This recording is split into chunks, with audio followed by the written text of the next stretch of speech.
आप सभी को नमस्ते और फिर से इस वीडियो में आप सभी का स्वागत है। आज के इस चैप्टर में हम लोग देखेंगे कि अखेट खाद्य संग्रह से भोजन का उत्पादन कैसे किया गया इस टाइम पे, ठीक है।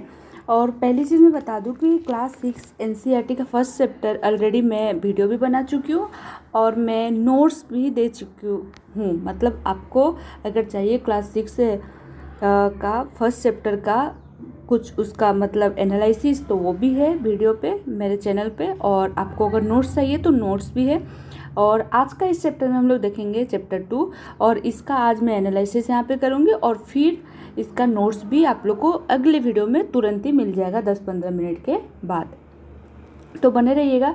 और आप सभी से मैं रिक्वेस्ट कर रही हूँ छोटा सा कि चैनल को सब्सक्राइब कर दीजिए और वीडियो को लाइक कर दीजिएगा। तो बिना देरी के स्टार्ट करते हैं। और हाँ, ये वीडियो कैसा लग रहा है, आप कहाँ से हैं, कमेंट में ज़रूर बताइएगा।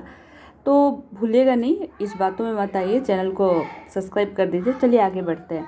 आखिर खाद्य संग्रह से भोजन उत्पादन तक, यहाँ तक पढ़ेंगे। तो ये जो लड़का है इसका नाम है तुषार और ये एक कहाँ जा रहा था, रिश्तेदार के शादी में जा रहा था। कहाँ से कहाँ तक गया, दिल्ली से चेन्नई तक गया। उसके बाद जो इसका जो सीट था, एक तो विंडो सीट मिला, ठीक है। और इसके चाचा, ये जहाँ पे बैठा है उसके साइड में चाचा बैठे हैं। तो ये देखा कि ट्रेन जो क्रॉस कर रहा है वो सारे पेड़ पौधे को ऑपोजिट डायरेक्शन में जा रहा है। मतलब ये ट्रेन आगे बढ़ रहा है, इधर जितने पेड़ पौधे हैं इसको छोड़ के जा रहा है। इसको ये नज़र दे रहा था। कौन दे रहा था? तुषार। और इसके साइड में कौन बैठा है? इसके चाचा बैठे हैं। तो चाचा या ने इसके कंधे पे हाथ रखा और बोला कि ट्रेन तो अब 1.5-2 साल पहले ही स्टार्ट हुआ है, बस तो अभी आया है। तो इसके मन में एक सवाल आया कि जब ट्रेन इतने साल, यहाँ पे मैं अंडरलाइन की हूँ, कहा गया 150 साल पहले रेल यात्रा हुआ और अभी अभी बस आया है, तो क्या लोग 150 साल पहले यात्रा नहीं करते थे? इसके मन में सवाल है। किसके मन में? तुषार के मन में। फिर इसने सोचा कि नहीं, ऐसा नहीं हो सकता, कारण कुछ और ही है। तो यहाँ पे इसके जवाब हम लोग को आगे देखने को मिलेगा। पहले पढ़ते हैं।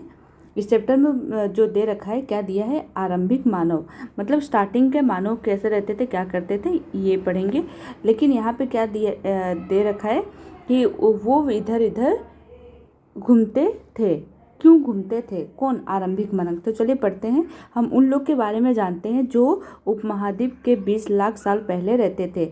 आज हम उन्हें आखेट खाद्य संग्रह के नाम से जानते हैं। किन्हें? जो उपमहाद्वीप के पे 20 साल पहले रहा करते थे, उनको आखेट खाद्य संग्रह के नाम से जाना था। और भोजन का इंतजाम करने की विधि के आधार पर इन्हें इस नाम से पुकारा जाता था। और भोजन का जो इंतजाम करने का जो उनका तरीका था, उसके आधार पे इनको क्या बोला जाता था? आखेट खाद्य संग्राहक बोला जाता था। आमतौर पर खाने के लिए वे जंगली जानवरों का शिकार करते थे, मछलियाँ चिड़िया पकड़ते थे, फल फूल दाने पौधों पत्तियाँ अंडे इकट्ठा करते थे। कौन? आखेट खाद्य संग्रह के आरंभिक मानव, ठीक है। उसके बाद यहाँ पे देखते हैं, ये इम्पोर्टेंट आ गया यहाँ पे। आखेट खाद्य संग्राहक समुदाय के लोग एक जगह से दूसरी जगह घूमते थे। ऐसा करने का बहुत सारा कारण था। ये जो हमने यहाँ पे सवाल देखा कि आखेट के मतलब आखिर वे इधर उधर क्यों घूमते थे, यहाँ पे इसका सवाल आ गया। यहाँ पे उसका आंसर बताया जा रहा है क्यों घूमते थे। पहला कारण आ गया फर्स्ट वाला, यहाँ पे ये फर्स्ट वाला आ गया, ठीक है। इम्पोर्टेंट है कि यह पहला कारण यह है कि अगर वे एक ही जगह पर ज़्यादा दिनों तक रहते हैं तो उनके आसपास के पौधा फल फूल जानवर खाकर समाप्त कर देते हैं, इसलिए वे भोजन की तलाश में एक जगह से दूसरी जगह जाते थे। कौन? आखेट खाद्य संग्राहक। देन सेकेंड कारण हमें ये भी बताता है, जब हम लोग देखेंगे ये पढ़ लेते पहले। दूसरा कारण यह बता रहा है कि जानवर अपने शिकारों के लिए हिरन और मवेशी अपना चारा ढूंढने के लिए एक जगह से दूसरी जगह जाते थे। वही सेम चीज़ यहाँ पे भी बात कर रहा है। यहाँ पे भी one place to another place transfer किया होते थे और यहाँ पे भी one place to another place मतलब ट्रांसफ़र हुआ करते थे। उसके बाद यहाँ पे देखते हैं, इन जानवरों का शिकार करने के लिए लोग भी इनके पीछे पीछे चले जाते थे, ठीक है। उसके बाद थर्ड कारण क्या बता रहा है? थर्ड कारण ये बता रहा है कि पेड़ पौधा फल फूल अलग अलग मौसम में आते थे, इसलिए ये लोग उपयुक्त मौसम के अनुसार अन्य इलाकों में घुमा करते थे। कौन? आखेट खाद्य संग्राहक के उस टाइम के आरंभिक मानव। 3 कारण हो गया। 4 नंबर वाला कारण देखेंगे। पानी के बिना किसी भी प्राणी या पेड़ पौधों का जीवित रहना संभव नहीं होता है। सही बात है, बिल्कुल सही बात बोला है। और पानी झीलों, झरनों तथा नदियों में ही मिलता है। यदि कई नदियों और झीलों का पानी कभी नहीं सूखता, कुछ झीलों और नदियों के पानी बारिश के बाद भी मिल जाता है। इसलिए ऐसी झीलों और नदियों के किनारे बसे लोग को सूखे मौसम के पानी की तलाश इधर इधर जाना पड़ता था। कौन? आखेट खाद्य संग्राहक के टाइम के आदि मानव लोगों को। अब बताता है इधर, आपको पता चल गया हमने क्या क्या डिस्कस किया। हमने डिस्कस ये किया कि आखेट खाद्य संग्राहक जो लोग थे वो क्यों इधर से उधर ट्रांसफ़र हुआ करते थे। इसका 4 नंबर का कारण दिया है, चरवाकरण दिया है किसमें? क्लास 6 एनसीईआरटी चैप्टर 2 में। तो फिर हम नेक्स्ट की ओर आते हैं। नेक्स्ट की ओर यहाँ पे दे रखा है, इन्होंने क्या दे रखा है? आरंभिक मानव के बारे में जानकारी कैसे मिलती, कैसे मिलता है भाई। तो पहले वाला वीडियो में मैं क्या बताई थी? क्लास 6 एनसीईआरटी का फर्स्ट चैप्टर में मैं बताई कि पूरा तत्वविद के द्वारा ही पहले क्या हुआ था, कैसे रहा करते थे, कितने साल पुराने हैं, सारा इनको जो रिसर्च करता है कौन सा टीम करता है?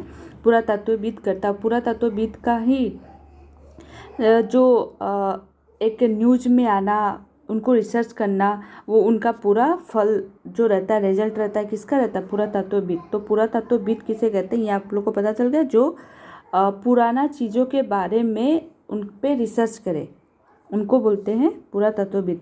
पुरातत्वविद को ऐसी वस्तुएं मिली है जिनका निर्माण और उपयोग आखेट खाद्य संग्राहक किया करते थे।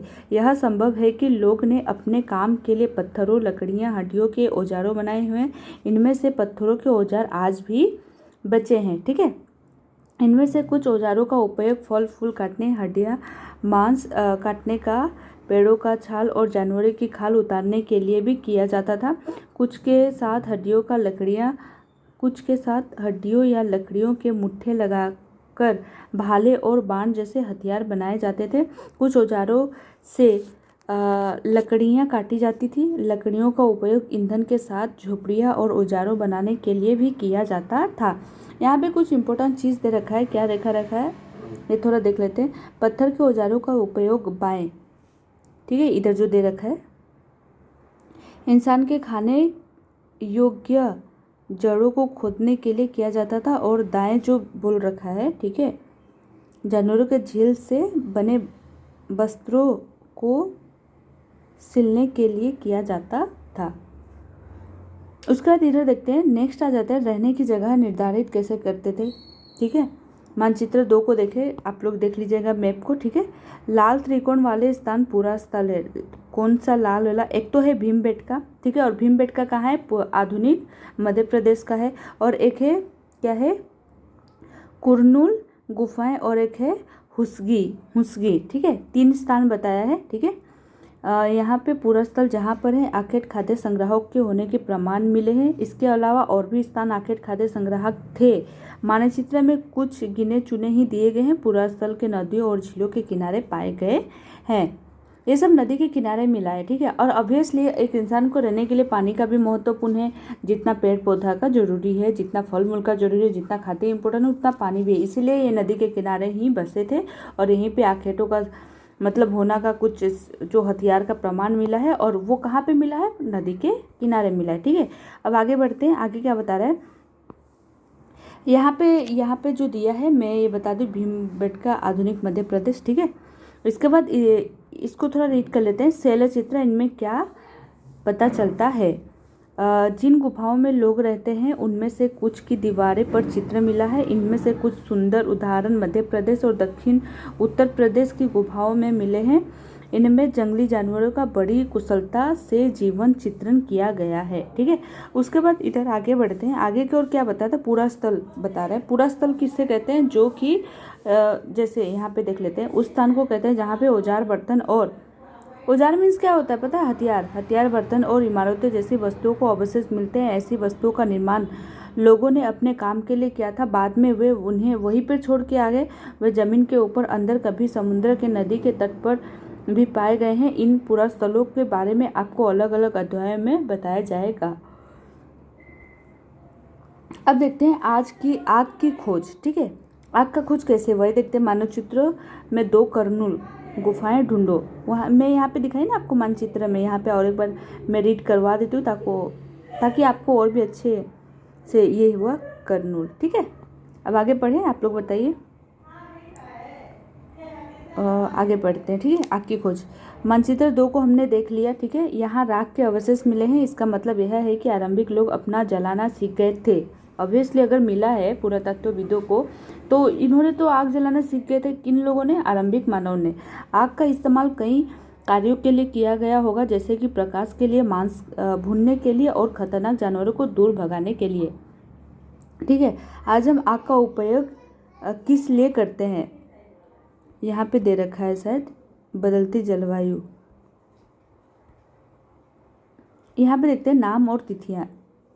मतलब इसमें यही लिखा है कि पुरातत्वविदों ने बहुत आरंभिक काल को पुरापाषाण काल कहा है। ये 2 शब्दों में पुरा यानी प्राचीन और पाषाण मतलब पत्थर से बना है।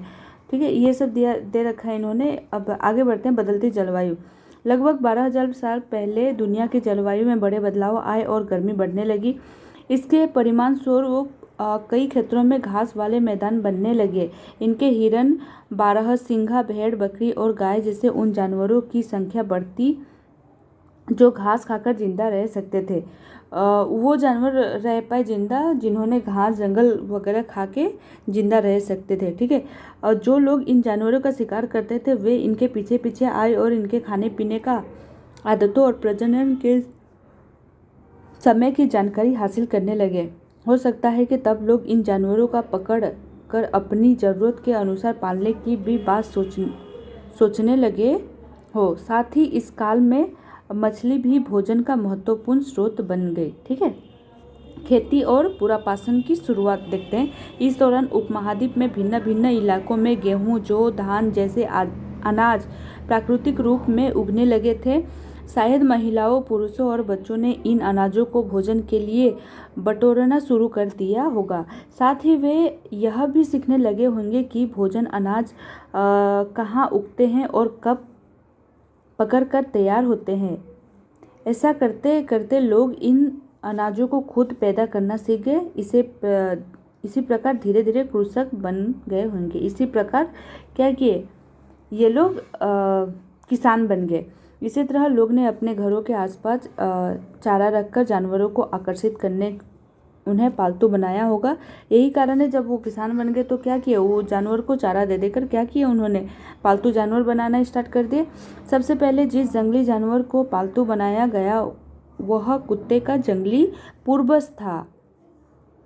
ये वाला याद रखिएगा। ठीक है, धीरे धीरे लोग भेड़, बकरी, गाय, सूअर जैसे जानवरों को अपने घरों में नज़दीक आने की उत्साहित करने लगे। ऐसे जानवर झुंड में रहते थे और ज़्यादातर घास खाते थे। अवसर लोग इन्हें अन्य जंगली जानवरों के आक्रमण से इनकी सुरक्षा किया करते थे और इसी तरह धीरे धीरे वो पशुपालक भी बन गए होंगे। और नेक्स्ट यहाँ पे पूछा गया है, ये सवाल पूछ रहा है कि क्या तुम बता सकते हो कि सबसे पहले कुत्तों को ही पालतू क्यों बनाया गया? अच्छा, बसने की प्रक्रिया यहाँ पे क्या बोला, लोगों द्वारा पौधों उगाने और जानवरों की देखभाल करने को बसने की प्रक्रिया का नाम दिया गया। लोगों द्वारा पौधा उगाने और जानवरों की देखभाल करने को बसने की प्रक्रिया का नाम दिया गया। अपनाए गए पौधे तथा जानवर अक्सर जंगली पौधों तथा जानवरों से भिन्न होते थे। इनकी वजह यह है कि बसने की प्रक्रिया की दिशा में अपनाए गए पौधों का जानवरों का लोग चयन करते हैं। उदाहरण भी कुछ दे रखा है, ये सब देखिए। ठीक है, एक तौर पर लोग उन्हीं पौधों का जानवरों का चयन करते थे जिनके बीमार होने की संभावना कम हो। देखिए दिमाग। ठीक है, दूसरे ओर चलते हैं। ये ब्रैकेट वाला आपने पढ़ लीजिएगा। एक नवीन जीवन शैली यहाँ पे पढ़ते हैं। तुम किसी पौधों के बीज को बो कर देखो, तुम पाओगे कि इसे विकसित होने में कुछ वक्त लगता है। इनमें कुछ दिन, महीने या फिर कुछ साल लग सकता है।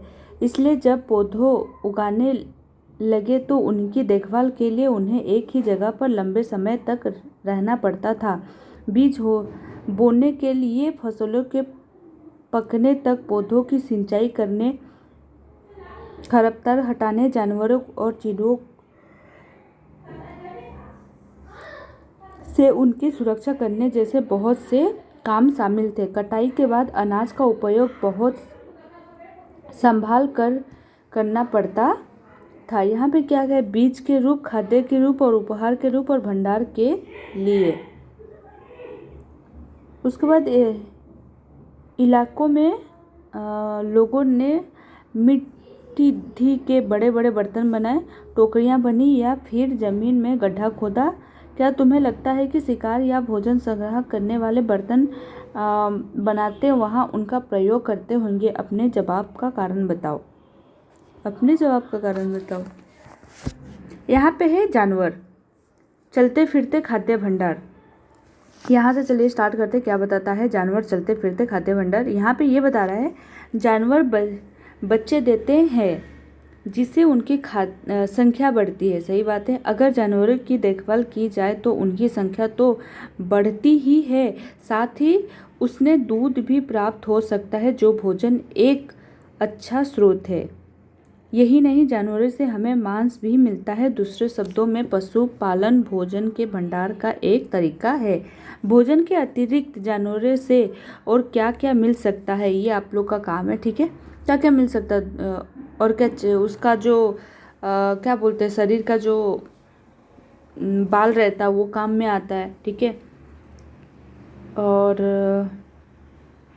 उनके हड्डियाँ काम में आता है, जैसे कि क्या कैल्शियम बनाते हैं ना, कैल्शियम पाउडर, वो काम में आता है। और फिर आज जानवरों का उपयोग किस लिए होता है? जानवरों का एक तो मिल्क के लिए होता है, उनका चमड़ा के लिए होता है, उनसे उनका जो मूत्र है उनसे बहुत सारा मेडिसिन बनाया जाता है, उनके हड्डी से मेडिसिन बनाया जाता है और उनके ऊपर बहुत सारे टेस्टिंग किया जाता है। ठीक है, आओ आरंभिक कृषकों और पशुपालकों के बारे में पता लगाते हैं। ठीक है, चलिए भैया लगा लेते हैं। क्या बता रहा है? क्या तुम्हें कई नीले वर्ग दिख रहे हैं? पता है, इनमें प्रत्येक बिंदु उस जगह को दर्शाता है जहाँ पुरातत्व हो। नीचे दे रखा है क्या इन्होंने तो यहाँ दे, ओहो ऊपर में जो हम लोग क्रश कर लिए वहाँ पे जाने के लिए बोल रहा है, तो आप लोग देख लीजिएगा उसको। इनमें से प्रत्येक बिंदु उस जगह को दर्शाता है जहाँ पुरातत्वविदों को शुरुआती कृषकों और पशुपालक के होने का साक्ष्य मिले हैं। यह पूरे उपमहाद्वीप में पाए गए हैं। इनमें सबसे महत्वपूर्ण पश्चिमोत्तर स्रोत में आधुनिक कश्मीर में, सॉरी मैं थोड़ा पानी पी लेती हूँ।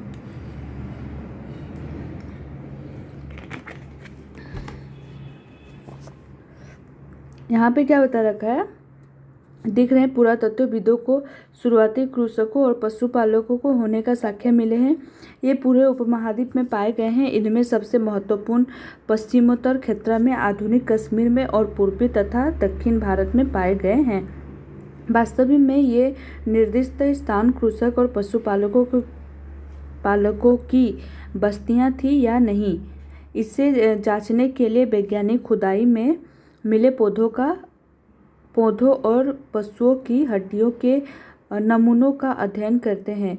इनमें से सबसे रोचक जले हुए अनाज के दानों के अवशेष हैं। ऐसा लगता है कि ये गलती से या फिर जानबूझकर जलाए गए होंगे। वैज्ञानिक इन अनाज के दानों की पहचान कर सकते हैं। इस तरह हमें पता चलता है कि इस उपमहाद्वीप के विभिन्न भागों में बहुत सारी फसलें उगाई जाती होगी। वैज्ञानिक विभिन्न जानवरों की हड्डियों को भी पहचान कर सकते हैं। अब पढ़ते हैं इसमें स्थायी जीवन की ओर। वो लोग स्थायी जीवन की ओर कैसे पहुँचे? पुरातत्वों को कुछ पुरास्थलों पर झोपड़ियाँ और घरों के निशान मिले हैं, जैसे कि बुर्ज होम वर्तमान कश्मीर में है, कि लोग गड्ढे के नीचे घर बना के रहा करते थे, जिन्होंने गर्तावास कहा जाता था। इनमें उतरने के लिए सीढ़ियाँ होती थी, इससे उन्हें ठंड के मौसम में सुरक्षा मिलती होगी। पुरातत्वविदों को झोपड़ियों के अंदर और बाहर दोनों ही स्थानों पर आग जलाने की जगह मिली है। ऐसा लगता है कि लोग मौसम के अनुसार घर के अंदर या बाहर खाना पकाते होंगे। एक गर्भागत वार्स का चित्र बनाओ। बहुत सारी जगहों से पत्थर के औजार भी मिले हैं। इनमें से कई ऐसे जो पुरापाषाण युगीन उपकरणों में भी भिन्न है, इसलिए उन्हें नवपाषाण युग का माना गया है। यहाँ पे नवपाषाण किसको कहा गया? बहुत सारी जगहों पर पत्थर से औजार भी मिले हैं। इनमें से कई ऐसे जो पूरा पाषाण युग उपकरणों से भिन्न है, अलग है, इसलिए इन्हें नवपाषाण युग का माना गया है। इनमें से औजार भी हैं जिनमें धार को भी अधिक पूर्णा करने के लिए उन पर पालिश चढ़ाई जाती थी।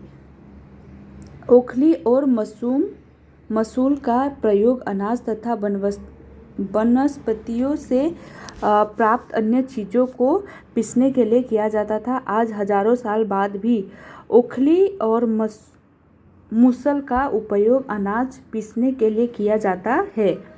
उसी तरह प्राचीन प्रस्तरयुगीन औजारों का निर्माण और प्रयोग लगातार होता रहा। कुछ औजारों हड्डियों से भी बनाए गए थे। हड्डियों से नवपाषाण युग के कुछ उपकरण देख लीजिए आप लोग, ठीक है। चौक है, ये वाला सब चौक है, ठीक है। आगे बढ़ते हैं। आगे क्या बता रहे हैं? नवपाषाण युग के पुरास्थलों से कई प्रकार के मिट्टी के बर्तन मिले हैं। कभी कभी इन पर अलंकरण भी किया जाता था। पेंटिंग वगैरह और डिजाइन वगैरह को अलंकरण बता रहा है, ठीक है।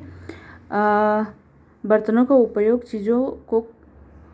इन बर्तनों का उपयोग रखने के लिए किया जाता था। धीरे धीरे लोग बर्तनों का उपयोग खाना बनाने के लिए करने लगे। चावल, गेहूँ, दलहन को अनाज अब बाहर महत्वपूर्ण हिस्सा बना। चावल, गेहूँ, दलहन जैसे अनाज अब आहार का महत्वपूर्ण हिस्सा बन गए। इसके साथ अब लोग कपड़े भी बुनने लगे। इसके लिए कपास जैसे आवश्यक पौधों उगाए जा सकते थे।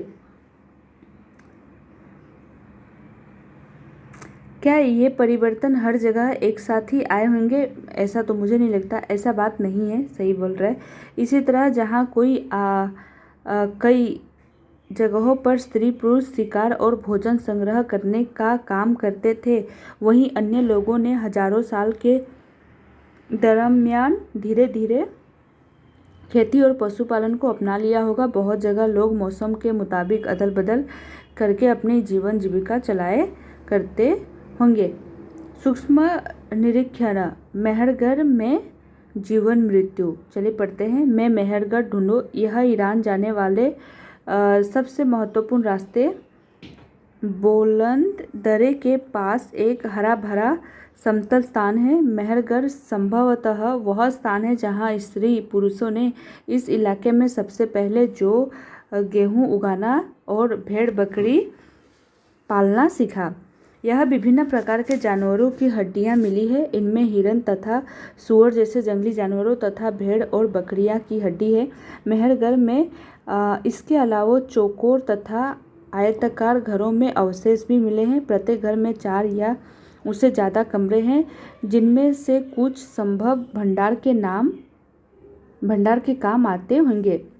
यहाँ पे लिखा है मृत्यु के बाद सामान्यतः मृतक के सगे संबंधी उसके प्रति सम्मान जताते हैं। लोगों की आस्था है कि मृत्यु के बाद भी जीवन होता है, इसलिए कब्रों में मृतकों के साथ कुछ सम्मान भी रखते थे। मेहरगढ़ में ऐसी कई कब्रें मिली है।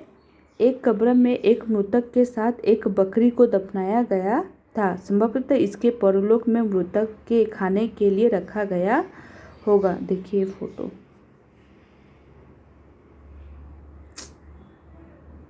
मेहर की कब्र का चित्र। क्या तुम बकरी के कंकाल को पहचान सकते हो? हाँ, ये वाला है। अन्यत्र फ्रांस में गुफा में की गई चित्रकारी। अच्छा देखते क्या बता रहा। अपने हेटलैंड्स में फ्रांस ने पुरास्थल की खोज में लगभग 100 साल पहले 4 स्कूली छात्रों ने की थी। इस तरह चित्रकला 20 साल पहले लेकर इन्होंने बीच बनाए गए होंगे। इनमें से कई जानवरों को चित्र, ये सब छोड़ देते हैं, इसको भी नहीं। अच्छा ये ख़त्म हो गया चैप्टर। अच्छा ठीक है गाइज, और मिलते हैं इसके क्लास 6 का NCERT क्लास 6 एनसीईआरटी चैप्टर 2 का नोट्स को मैं थोड़ी देर में अपलोड कर देती हूँ। आप लोग वो वीडियो भी देख लीजिएगा और इसका एनालिसिस तो देख ही लिए होंगे, तभी तो यहाँ तक पहुँचे और मुझे सुन पा रहे हैं। और मैं आप सभी से हाथ जोड़ के रिक्वेस्ट कर रही हूँ कि आप वीडियो को लाइक कर दीजिए और चैनल को सब्सक्राइब कर दीजिए। ऐसे वीडियो पूरा मैं एनसीईआरटी 6 to 12 तक कंप्लीट कराऊंगी, तो बने रहिएगा। Thank you so much. मिलते हैं अगले वीडियो में, और वो अगला वीडियो कौन सा होगा, नोट्स रहेगा, ठीक है, एनसीईआरटी क्लास 6 चैप्टर 2 नोट्स। तब तक टाटा बाय बाय, और हाँ, अपना ख्याल रखिएगा।